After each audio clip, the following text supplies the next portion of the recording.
In the fall of 2007, two university freshmen, Galareka, also known as Galareka Harrison, and Mia Henderson, became roommates at the University of Arizona.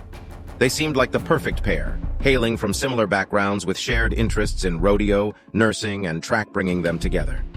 As days turned into weeks and school got into the motions, the once joyful and hopeful dorm room 247 in Graham Greenlee took a terrifying turn.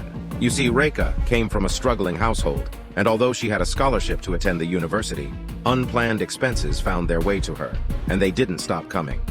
Desperate for money, and with a lack of resources, Galareka began stealing money and personal belongings from her roommate Mia. Taking her social security card, $500, and her cat card, which acted as a debit card, Mia discovered the missing items in Galareka's possessions and reported the theft to the university authorities, housing admin, and the first-year scholars program, asking for Galareka to be reassigned to another dorm room.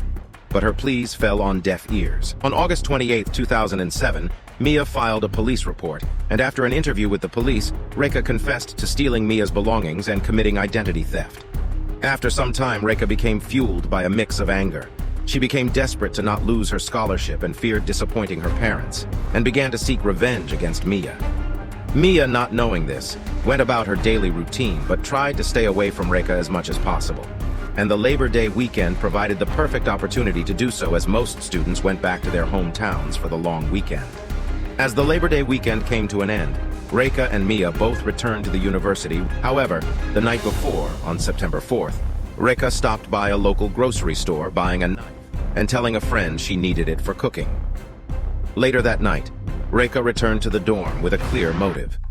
As she made her way into the dorm room, she stood over Mia's sleeping body and, driven by a dark rage, brutally injured her roommate 23 times until Mia's life was extinguished. In a desperate attempt to conceal her guilt, Galareka punctured herself in the leg, forged a fake note explaining Mia's unaliving, and sought help from a friend named Stacy Wallace. During police interviews, Galareka spun a chilling tale, claiming that an unknown man had attacked both her and Mia. But detectives soon uncovered inconsistencies in her story, finding the receipt for the weapon, dated the day before the murder, casting doubt on Galareka's narrative. In November 2008, Galareka faced the consequences of her heinous actions and was sentenced to life in prison without the possibility of parole.